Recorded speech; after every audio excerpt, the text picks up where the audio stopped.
Hi, so thanks everyone for joining us today.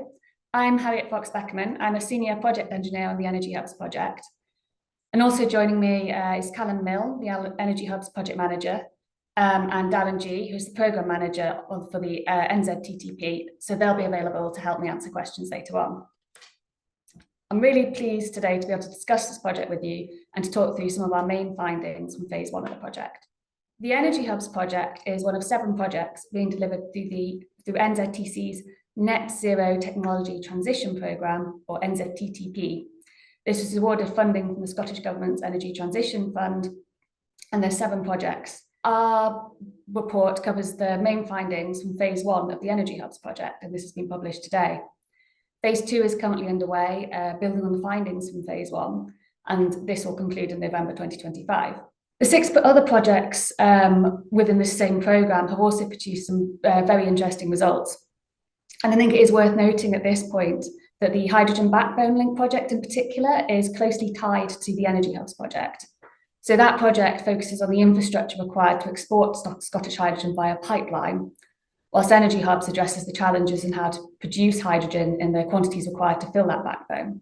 This project was a consortium project, so we've had the support of a very large number of consortium partners, and we'd like to thank all the partners involved in the project so far, and their contributions, not just through match funding, but also through actively contributing and participating in the delivery of several workscapes has been really important to the delivery of the project so far. So Scotland has huge renewable resource, particularly offshore wind, and much of this is still largely untapped. If even a small part of this resource can be accessed, we can produce both electricity and hydrogen on a scale that far, far exceeds domestic demand. Meanwhile, green hydrogen and its derivatives are expected to play a key role as a fuel of the future. That's in the UK, but also globally. The emerging hydrogen market in Europe in particular presents a huge export opportunity, but only if we are able to leverage Scotland's vast resources in time. So as you can see on this map, the darkest regions correlate to the areas where hydrogen can be produced most cost effectively. And it really illustrates the opportunities for hydrogen production in the North Sea region, largely due to the high wind speeds that we have off the Scottish coast.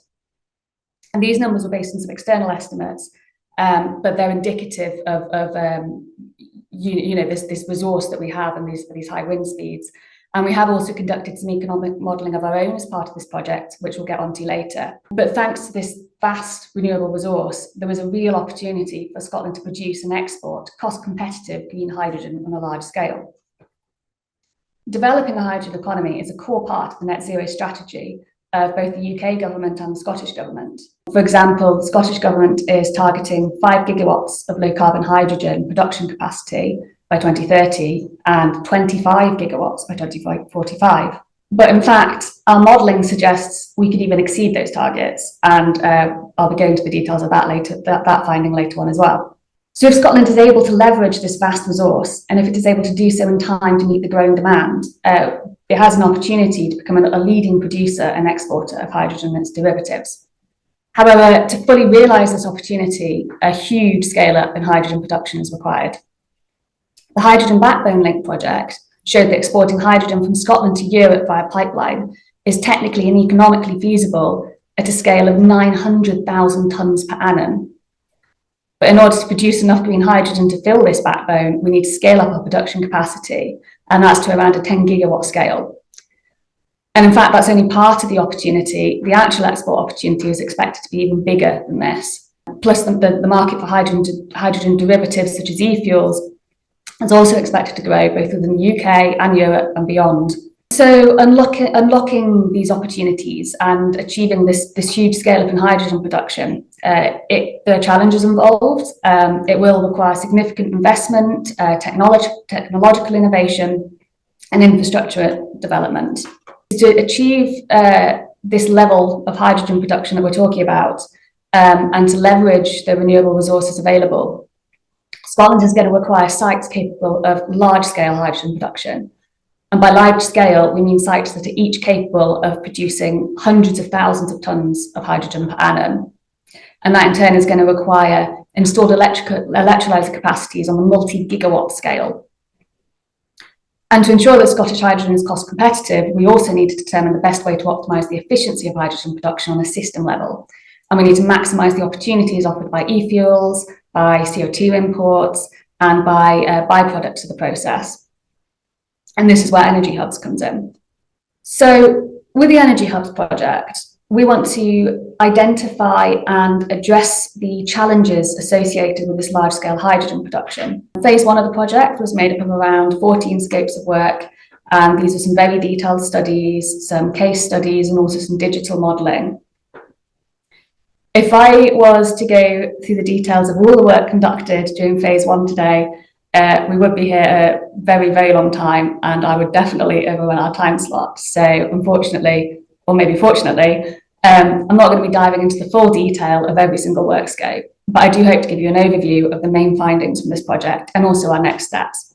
I'll be going over some of the key findings and recommendations from Phase 1, and I'll also be explaining how those key findings are shaping the direction that we're taking in Phase 2 of the project. And you can, of course, find out more information on the points raised today in our public report, and this is now available to download on the NZTC website, and we'll also be sharing a link to this at the end of this presentation. I think it's really important to recognise at this point that there is already a demand for hydrogen in Europe. In 2023, this demand was around 8 megatons per annum, but at the moment, as you can maybe see on the top chart on this slide, at the moment, this 8 megatons per annum demand is almost completely met by carbon-intensive hydrogen, and that's the grey box on this chart. But in the coming years, we expect to see two things. The first is that the European demand for carbon-intensive hydrogen will reduce as those sectors which already use hydrogen start moving to low-carbon hydrogen sources. The second thing we expect to see is that the total demand for hydrogen overall will increase as hydrogen use expands into new sectors. So, for example, in 2030, the total demand is expected to have increased to around 9 megatons per annum. That's from 8 megatons per annum in 2023. But because the share of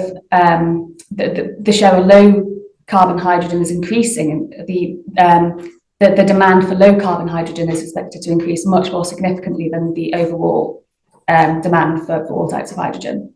So we do expect to see this, the supply of low carbon hydrogen to increase as well as the demand. But can the increase in supply keep up with demand? The forecasts we have seen indicate that European low carbon hydrogen supply will fail to meet demand by the 2030s. If you look at the bottom chart on this slide, you will see a gap between the turquoise line, which is the low carbon hydrogen supply, and the black line, which is the low carbon hydrogen demand. And you'll see a gap start to open up before 2030. In fact, this forecast indicates that there will be a 1.6 megaton per annum deficit between supply and demand of low carbon hydrogen in Europe by 2030, and that this deficit is going to increase to 6 megatons per annum by 2050. So what this means is that there is a real opportunity for a green hydrogen hub coming online in the late 2030s to meet some of this unmet demand. The demand will be there, but our challenge is to scale up green hydrogen production to meet this demand, and importantly, to do so in a way that ensures that the levelized cost of Scottish hydrogen is low enough to be commercially viable. Scotland's proximity to Europe and also the proposed hydrogen backbone link will enable lower transportation costs compared with other global hydrogen sources. But if the production costs are too high, then we're going to lose that strategic benefit. Given the water depth constraints for fixed wind and also the rising electricity demand of the UK economy, floating wind is likely to be the main power source for large-scale hydrogen production. There may be other renewable sources in the mix as well, but the floating offshore wind is expected to be a sort of key driver. And because floating offshore wind has a higher load factor than fixed wind, a 10 gigawatt development supplied by floating wind, our modelling estimated that this would produce 9% more hydrogen than a fixed wind development on the same scale. So floating offshore wind is really key to multi-gigawatt scale hydrogen production. So therefore, as you'd expect, the cost of electricity produced from floating wind is going to be a major factor in the commercial viability of energy hubs. Floating wind turbines are an emerging technology, and at the moment, the levelized cost of energy from floating offshore wind is too high at the moment. It's estimated to exceed around $100 per megawatt hour. at the moment. But fortunately, this is projected to reduce over the coming years as deployment increases, as capital costs fall, and as operational experience grows. The economic modelling that was performed as part of phase one, it estimated the costs for producing green hydrogen for a number of scenarios. This included small-scale hydrogen production on a 200 megawatt scale, and also included very large-scale hydrogen production on a 10 gigawatt scale. And considering both fixed wind and floating wind as the source of the energy for producing that hydrogen. For the capex costs, the modelling assumed that there would be some economies of scale achieved for the large-scale development compared to the smaller-scale development costs. And the modelling was also based on forecasted costs for the late 2030s, particularly for floating offshore wind, which again is expected to reduce from its current cost. So for a 10 gigawatt development powered by floating wind in the 2030s, the cost of hydrogen was estimated to be £3.90 per kilogram. But this is heavily dependent on the cost of floating wind.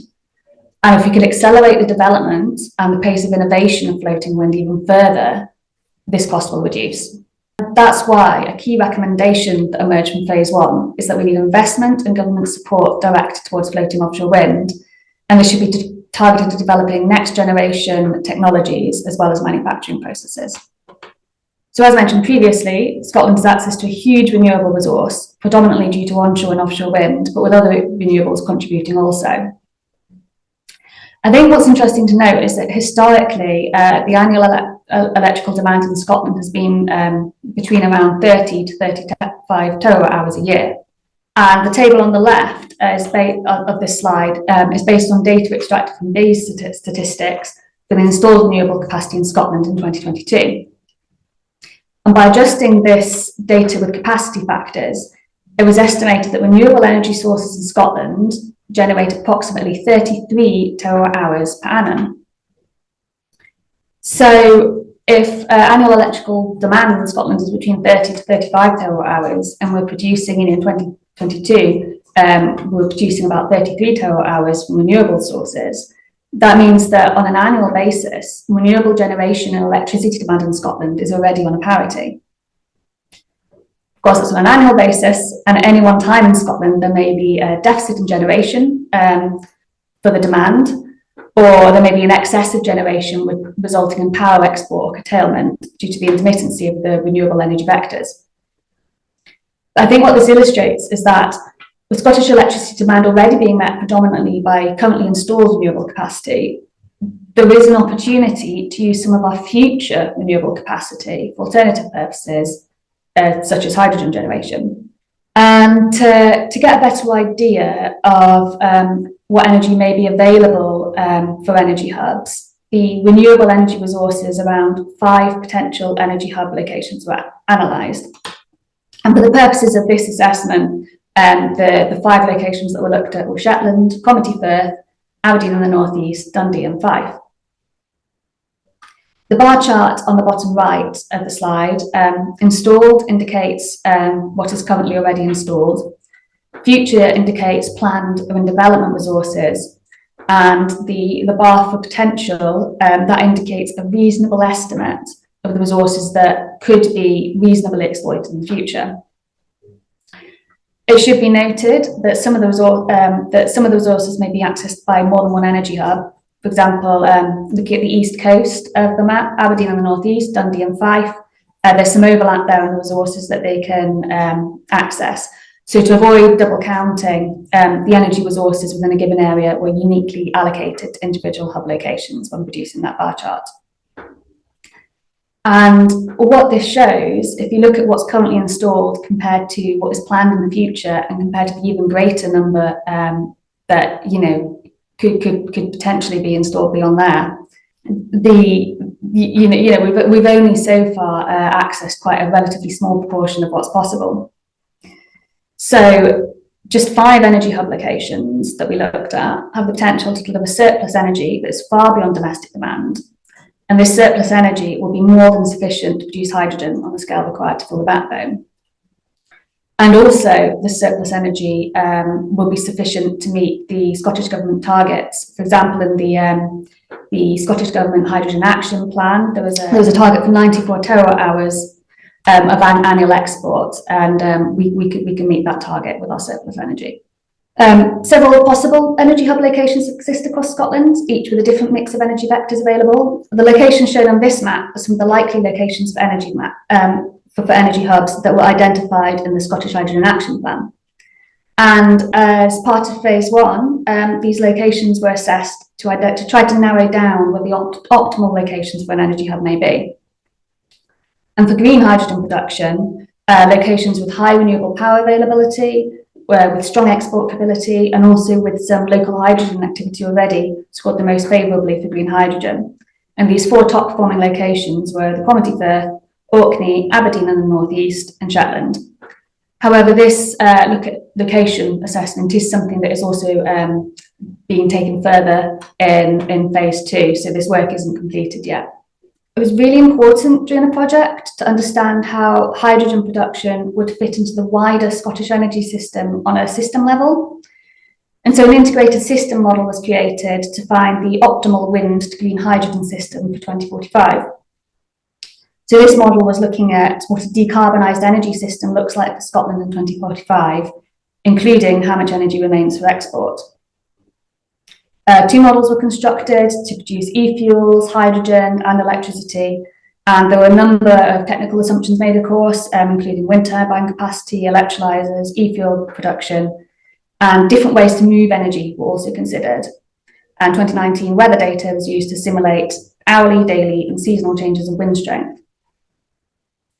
And the key findings from this model were that, well, firstly, that the scale-up of hydrogen capacity could be even more ambitious than the Scottish Government's aim of 25 gigawatts of low-carbon capacity by 2045, and that we could, in fact, install 35 gigawatts of electrolyser capacity across 4 Scottish energy hubs by 2045. However, to fully realise the potential of Scotland's renewable energy infrastructure, the national grid transmission system would need a significant upgrade to avoid network congestion. In particular, the main transmission pathways between offshore generation sites and hydrogen hubs would need to be of sufficient capacity, and wind generation curtailment would occur if the grid can't accommodate the electricity.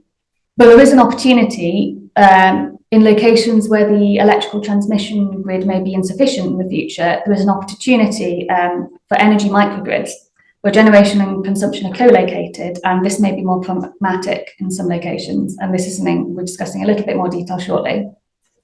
Another finding, e-fuels do provide an additional export revenue stream, and e-fuel synthesis will also utilise power and hydrogen system excesses, enabling higher capacity factors for wind farms and electrolysers. Well, another important finding from this is electrolyser efficiency will have a very large effect on the levelised cost of hydrogen. And so one of the recommendations that came out of this study was that accelerating innovation in electrolyser technology is recommended. And it's also recommended that the optimum way of integrating individual energy hubs together into a super hub is determined, and we're continuing further modelling work in phase 2. So the opportunities offered by e-fuels, e-fuel production offers an additional revenue stream for energy hubs. In particular, this is in sectors which cannot be easily electrified, so where e-fuels and hydrogen are likely to play an important role in decarbonisation. And so phase 1 did include an investigation into some of the main potential markets. And the sectors considered here included offshore oil and gas production, where drop-in fuels such as ammonia, e-methanol and e-kerosene could replace the fuel gas used in turbines and the diesel used in engines offshore. And the shipping industry was also looked at, and the most likely alternative fuels here are co-paraffinic, co-processed marine gas oil, fatty acid methyl esters and e-methanol. And also a number of onshore sectors were included in the study, with a more detailed analysis performed in the sectors where transitioning to e-fuels would have the biggest impact on greenhouse gas emissions. These sectors are aviation, heavy goods land transport, and heating and industrial. And there is expected to be a growing market for e-fuels, that's both within the UK but also internationally, and incorporating some level of e-fuel production within energy hubs could optimise the economic efficiency of the hubs and also present additional export opportunities for Scotland. As you maybe expect when talking about very large-scale hydrogen production from intermittent renewable energy sources, energy storage it will present a challenge that does need to be addressed. And the energy storage system that will be best suited for an individual energy hub is going to be dependent on the site and factors such as not just the location, but the size of the energy hub, the current infrastructure, the energy demand, current energy supply, and also the import and export routes should all be considered when trying to determine the best energy storage system. And the Hydrogen Backbone Link project is going to be looking at large-scale interseasonal hydrogen storage. And so because the Hydrogen Backbone project is looking at that, we didn't want to duplicate the work during the Energy Hubs project. But smaller scale hydrogen storage and also storage that importantly can support a black start is a key consideration in the Energy Hubs project. And the most likely form of energy for a black start will be battery storage, but there might be other options too. And during phase 1 of the project, we also included a modelling study. So a Simulink-based power analysis model was created for a case study, and that was a case study into an integrated wind turbine and battery energy storage system. And an overview of this case study is provided in the Energy Hubs report if you wanted more information on that.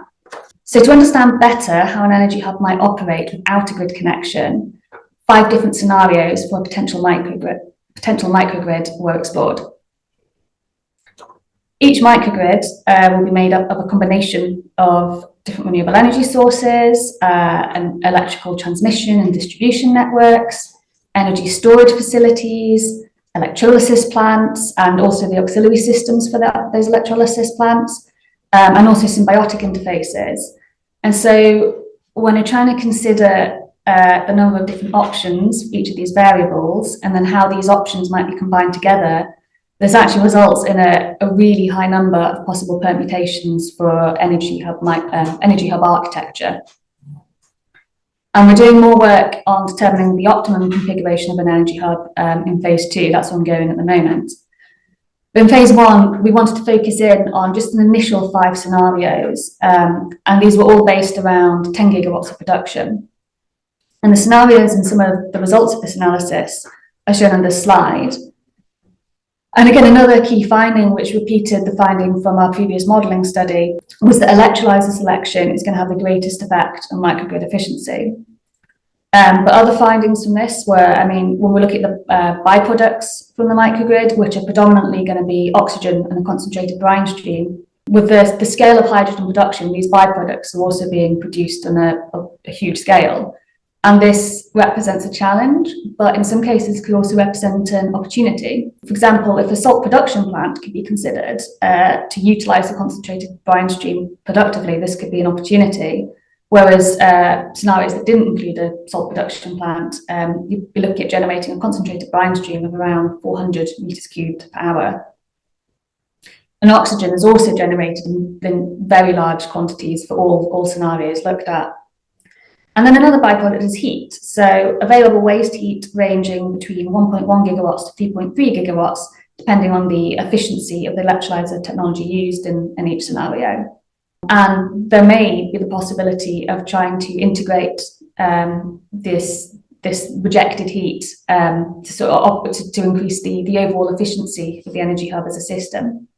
So some of the most important conclusions we drew from phase 1 is that we've showed that the demand for hydrogen will be there. We've demonstrated that Scotland has the resources available to meet this demand, and we've also showed that large-scale green hydrogen production in Scotland is achievable. But there are still many challenges there. In particular, the main recommendations that emerged from phase 1 is that action is required across 4 key areas. So development of the super hub concept to maximise overall performance of the energy hub as a system, or of energy hubs integrated together. Also the development of high efficiency energy storage facilities with gigawatt hour capacities. And also we're recommending investment and government support targeted at key technologies. So in particular, investment targeted at floating offshore wind.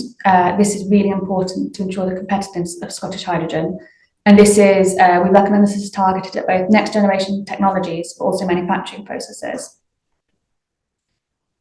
And also innovations in electrolyzer technology should be accelerated to optimise the efficiency of hydrogen production and reduce the overall system costs. And we also want to look more at system integration. So this is optimising the integration of energy vectors, including thermal energy within an energy hub, and exploring further opportunities in alternative fuels and byproducts to ensure the efficiency and economic viability of energy hubs. And so phase 2 is underway now and is building on the work done in phase 1. And the direction of phase 2 has really been shaped by the findings in phase 1. And that's why during phase 2, we're focusing on how to achieve large-scale hydrogen production at energy hubs, and in particular how to develop the super hub concept further, as well as further refining and narrowing down the energy hub concept. We also want to support the development of crucial technologies, and this actually includes some direct financial support to accelerate innovative electrolyzer technologies. And during phase 2, we're also looking further into system integration and how to combine symbiotic processes to maximise the efficiency and the economic viability of energy hubs. For example, exploring if we can integrate thermal energy within energy hubs, and also looking at opportunities offered by alt fuels and byproducts. So thanks very much for your attention today. The report is now available to download from our website, and on the screen now is a QR code that should take you to that download link.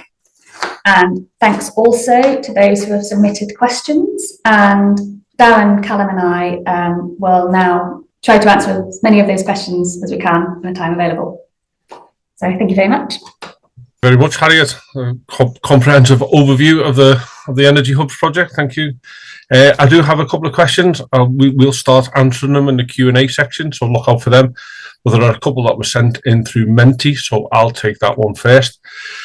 The question was, in order to have a successful hydrogen hub, you'll need equipment to produce hydrogen. What funding help is being offered to electrolyzer manufacturers to be able to develop this technology? Well, as NZTC, we have supported a number of technologies through the TechX programme, and the Energy Hub project specifically has targeted electrolyzer efficiencies. We launched a competition back in February. We've just moved that into finalist stage, so we're hoping to make some announcements in the coming weeks.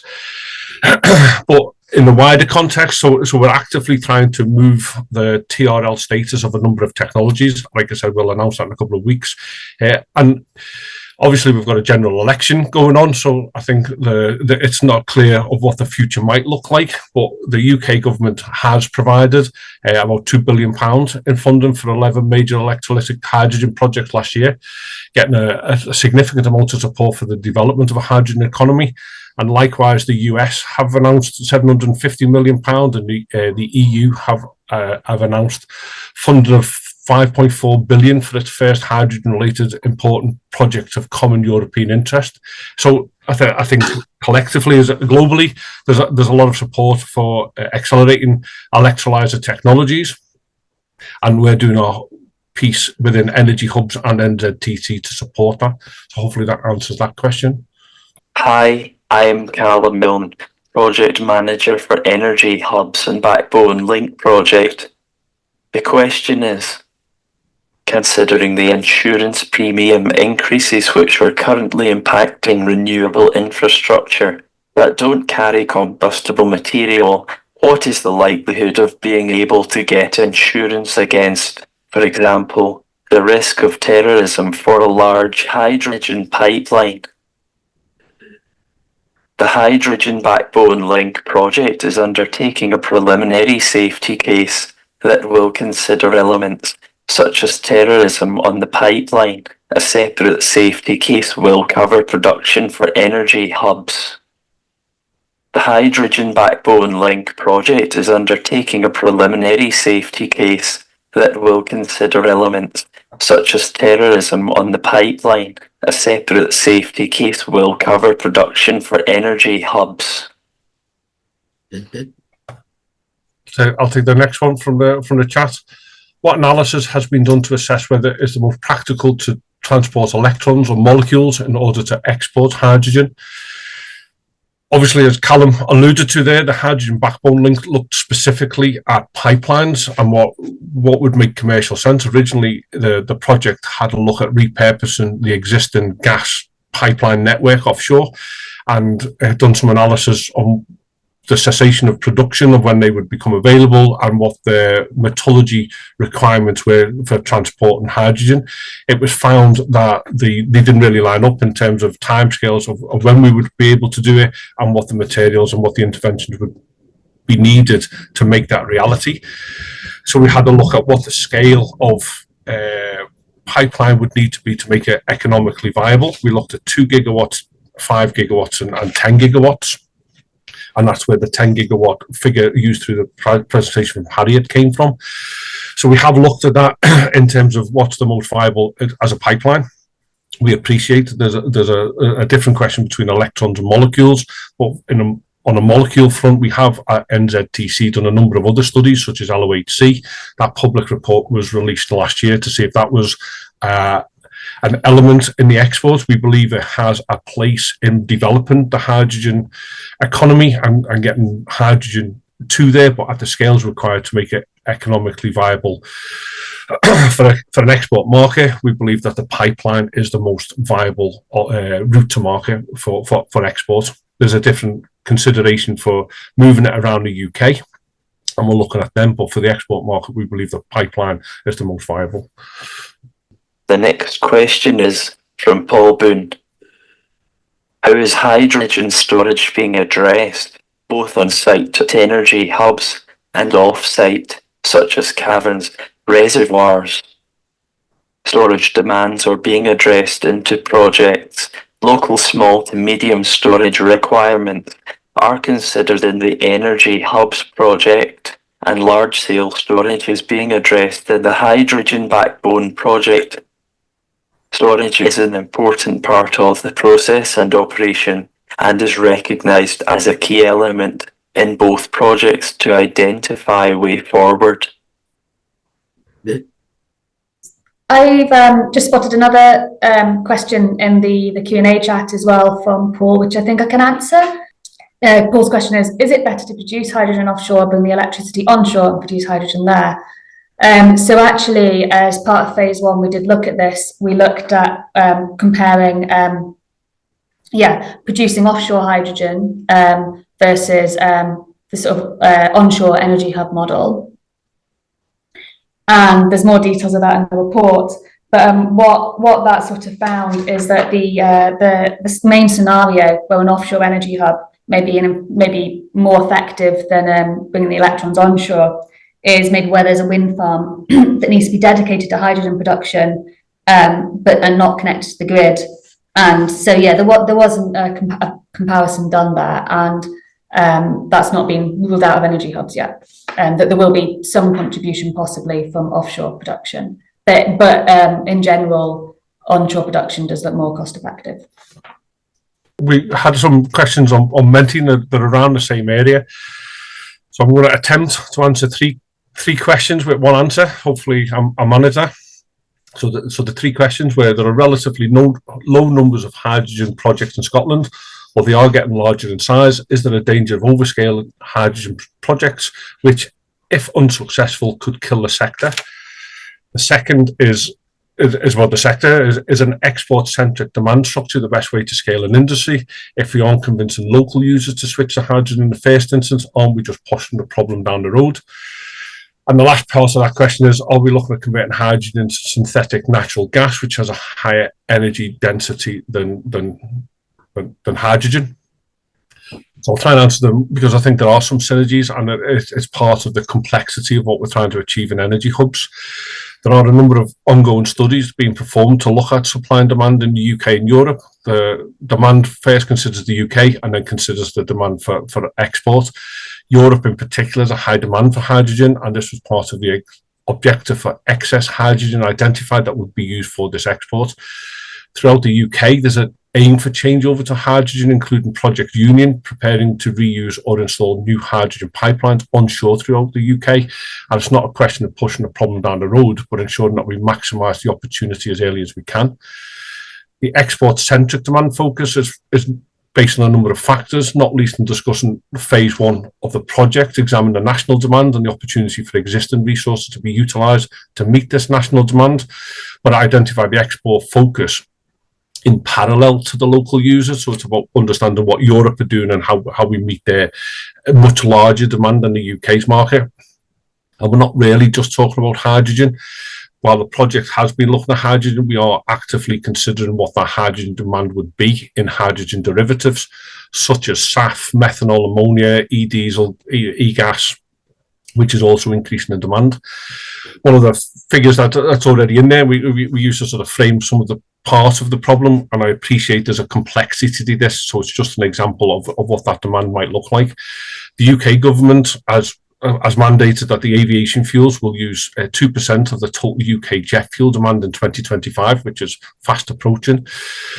And this will increase to 10% in 2030 and 22% in 2040. The UK aviation sector used 9.6 million tonnes of kerosene or aviation fuel in 2022. So if we use these figures for simplicity, the UK has stated 5 gigawatts of green hydrogen production by 2030. And if we agree this is circa 450,000 tonnes per annum, then if we look at the SAF demand already in law in the UK and the EU by that time, 2030 for the UK is about 1 million tonnes just to meet the aviation mandate for 2030. So we need to have a look at all low carbon hydrogen and green hydrogen just to meet the SAF demand for the UK. But this picture, whilst complicated for aviation fuels, is replicated across other industries with a predicted doubling or tripling of demand for methanol, an increase in HVOs and alternative diesels, and that goes through the agricultural sector, the marine sector and industry, which is, even if we discount domestic just for the time being. And then this is, of course, was replicated from the UK into Europe, into the world. So we see the demand for hydrogen derivatives increasing. So while the end product has some industry-specific challenges and there isn't a silver bullet in terms of one fuel, there is an increase in demand for low carbon, specifically for green hydrogen in the energy hub context. And that's why we believe that justifies the work to meet this challenge of large-scale hydrogen production. I appreciate it's a complex question, and hopefully I've given an overview of why we've chosen the methodology we have. There were a couple of other questions.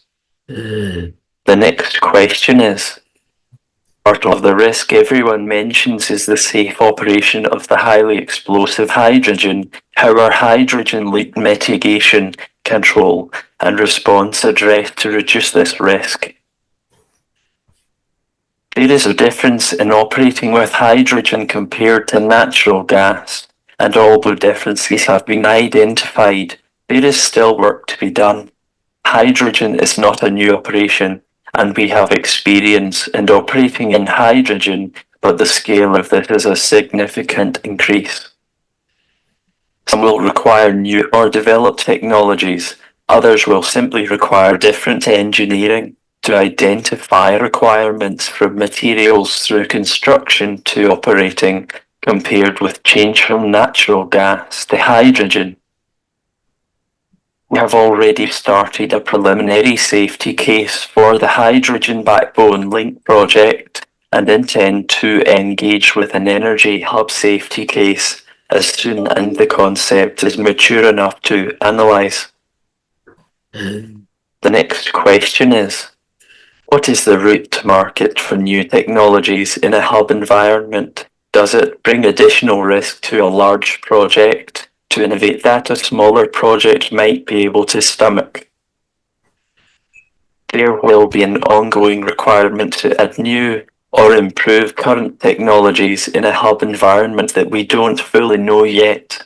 The Energy Hub project aims to identify some technologies that should be considered and will try and at least improve one of them, such as electrolyzer efficiency. Any new operation will have risks, as did oil and gas when it first started in the UK, where current technologies did not even exist when the first platform was installed offshore.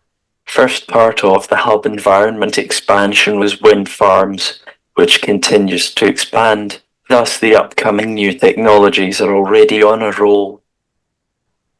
Application and scaling of these technologies will be applied and allocated during Energy Hub's development. Hopefully this answers without giving a stomach ache. Colin, I think I'll take the next one. The next one's about storage, and there's a couple of questions about it. The first part of it was in regards to wave energy, battery storage, and green methanol production. Are we focusing on new and emerging tech, or prefer technology with a long track record? I think the honest answer to that is there's an evolution of the Energy Hub concept. So the initial phase is likely to be more proven technology, and what we're trying to do is put a framework where we introduce innovative and optimized efficiency quickly and to maximize them gains. So it's, the answer to that, Lauren, is both. And the next part of that is from Richard Powell. Has compressed air energy storage been considered a way of storing energy power when there is excess to allow production to continue during periods of low winds? That is very much a key factor. You'll have seen in Harriet's presentation the range of technologies for storage that we considered. That's just a snapshot of it. It was much wider. That's just what made it into the presentation. But we are actively looking at all elements of storage, specifically with the regional and site variances. Some sites are better suited to hydro, for example. But yes, we are looking at all technologies and what it would mean to an energy hub to maximise that production. We very much believe in the sort of incremental gains element of it, and energy storage, as we've seen, energy storage as well as hydrogen and derivative from feedstock storage is a key element to both phase 1 and phase 2. I can quickly take another one if Callum's busy typing. And I'm probably stealing his thunder. Did the hydrogen backbone take into account the cost of pipelines for the importer? Yes, the hydrogen backbone, I appreciate it's a sister project, that's not the focus of today. But yes, it very much had a look at what that tariff would be. And actually the analysis, the public report is available if you want to download it. The analysis said that actually if we get the cost of hydrogen correct, then we can be competitive with hydrogen produced and transported from further afield. So yes, it was considered. There's a question that I can answer just in the Q&A chat. So this is from someone asking about the risk of running or walking by trying to go too big too quickly. And would a large number of small projects with end user direct involvement potentially be a better deployment and lower risk than centralised large volume production models? Sort of say in answer to that question that although we are looking with energy hubs at very large scale production of hydrogen eventually, it's not going to be an overnight scale up. There's going to be, it needs to be a managed scale up, and that will involve some smaller scale projects on the way before eventually realizing this huge scale hydrogen production in the future. So larger scale in the future, but in the shorter to medium term, there will be some smaller scale projects needed to prove the concept. The question is, why were no locations looked at on the east coast or north for hubs? Meaning, why were no north, west figures given in the bar charts, even though sites were in blue on chart? Locations from the previous work in Scotland's green hydrogen production were taken into consideration in the technical analysis. What was presented is the highest likely locations in the short to medium term basis. And a short question. Have you carried out safety studies like HAZOP and HAZID study for the programme? We're doing these type of study in Backbone project and still to determine what level of studies will be performed in Energy Hubs project. I think I'd just like to just mention on that location analysis as well, and in the resource assessment, those 5 locations that were picked. Those 5 locations were picked as all quite likely locations where an energy hub could be, but it's certainly not the final word. And in fact, that was just to allow an assessment of what 5 locations could produce, but we certainly haven't ruled out the other locations on that map. I'll take a quick one off Richard. Do you think there's scope to add a direct air CO2 capture plant to the hub?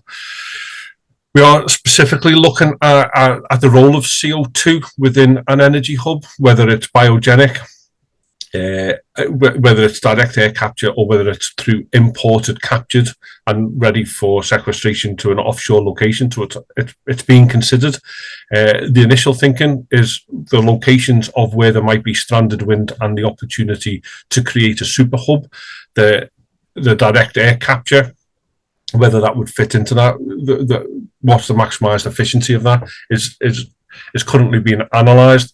But specifically, you made a good point about the waste heat. That's actively being looked at, and what that thermal cycle would be. Harriet touched on it in the presentation, but we see that this is a large project of system integration and how that all fits together. So yes, it's very much being considered, as the short answer. I think I'd like to thank everybody for coming along and giving us so many questions. Hopefully we've answered them all. I appreciate that we never got round to them all, but there are still a few open. We'll answer what we can in the chat.